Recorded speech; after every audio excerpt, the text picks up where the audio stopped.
Recently, three Indian seafarers got died because of the US Navy attack on Iranian commercial ship. Even after providing a strong protest by India by summoning their High Commissioning, by raising the issues at the G7 summit by Indian Prime Minister, or raising the issue by our External Affairs Minister Dr. S. Jaishankar to Secretary of State of United States of America Marco Rubio. But still, there has been no condolences from US. There has been no regret, and US have said that they will not tolerate any passage of Iranian commercial ship through the blockade that is provided by the United States of American Navy.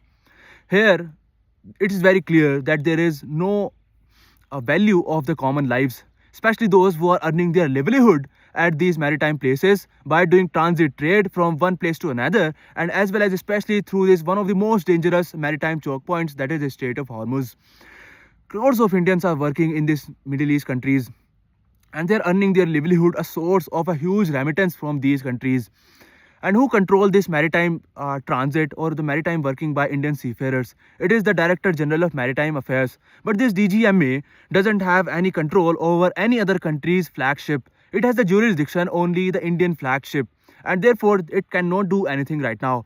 But what can be done in the future? There should be a coordinated approach from this DGMA, intelligence agencies, defense officials, and many other security agencies, so that the risk assessment can be taken at this high maritime zone, and we can prevent such type of seafarers activities at these places, so that their life can be prevented, because they were everything for their family, but they were nothing for these egoistic leaders of the world.